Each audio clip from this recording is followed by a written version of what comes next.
Ano bang pinoproblema mo?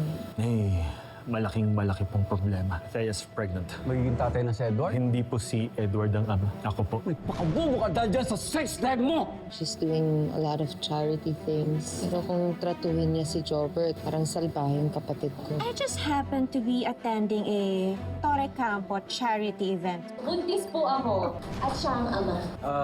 That's right. Magiging daddy na ako. Lalabasin mo si Edward ng ama ng bata. That way, the baby will still be a legitimate Torrecampo. Siguradong aayahin ka niyang pakasal. Will you marry me? Pero Dad, hindi yun fair sa kanya. Pumili ka. Ang konsensya mo o ang mawala si March at ang anak mo. Hindi mo na ulit kuhulihin pa si Paolo. Mananatiling sikreto habang buhay kung sino ang totoong ama ng bata. Kukuha muna kita ng tubig, ha? Dito ka lang. Behave ka, ha, Jobert? Opo, Mami Uli. Okay, sandali lang ako. Pong.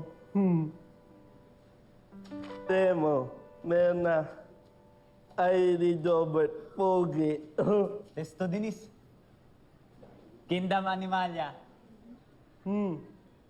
Pong, Sasi, Pong, Pagong. Testo Dinis. Wag! Kingdom Animalia. Wag awag, Pong! Sasakit, Pong! Kingdom Animalia. Ana, Pong! Testo Dinis. Kingdom Animalia. Ana, Pong! Ana! Testo Dinis. Kingdom Animalia.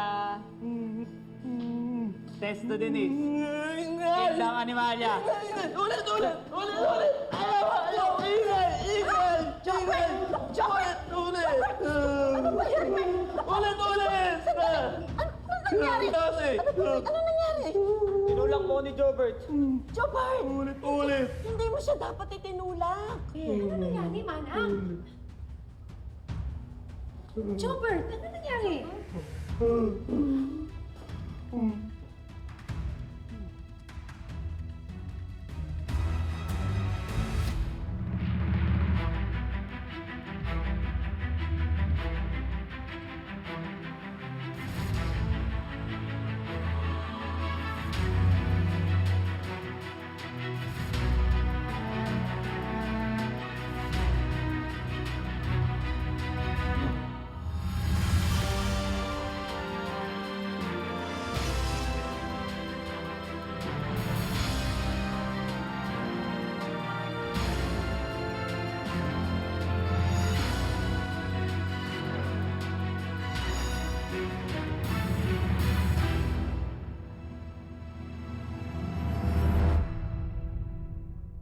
Nananadya ka ba, ha?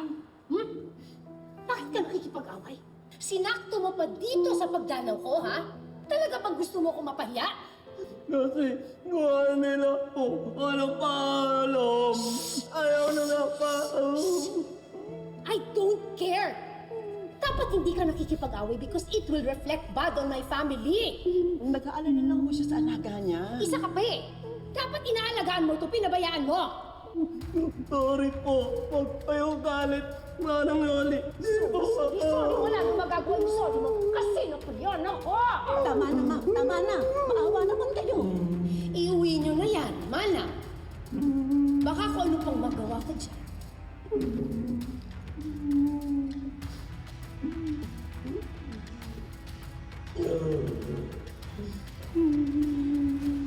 Tahan na. Huwag ka lang umiyak. Ha? Basta mag-sorry ka sa kaklase mo, ha? Ha? Para wala ng problema. Okay? Sige na. Ang ganda, di ba? Oh my gosh! Hindi ko akalain na magiging Mrs. Torrecampo na ako. Sumisigaw ang bato, aminin nyo. Grabe, ang laki, no? Hindi ba office hours pa? Let's get back to work.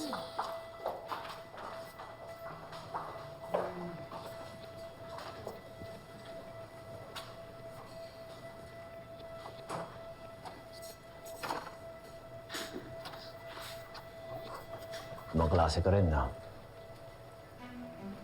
Pati kapatid ko, naloko mo para alokin ka ng kasal.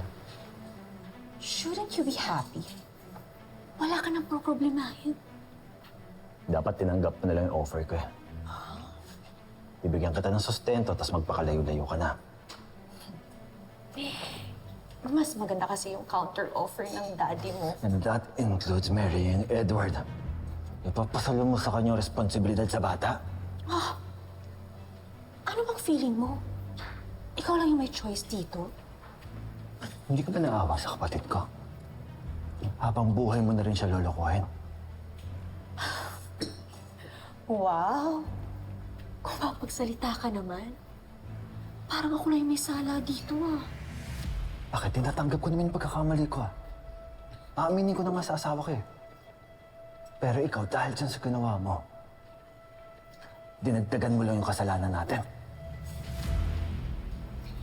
Sa ginawa ko, ligtas ka sa asawa mo. Kaya ako pumayag na magpakasal kay Edward. Dahil gusto kong maging legal na Torre Campo ang anak ko.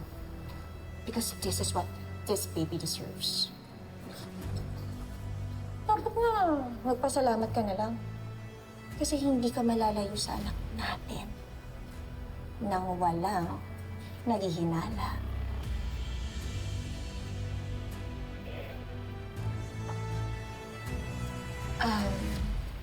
Excuse me, sir.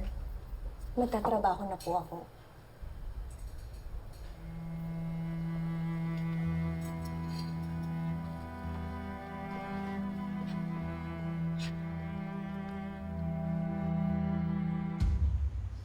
Ate, Chopper? Okay ka lang? Bakit parang hindi ka mapakali?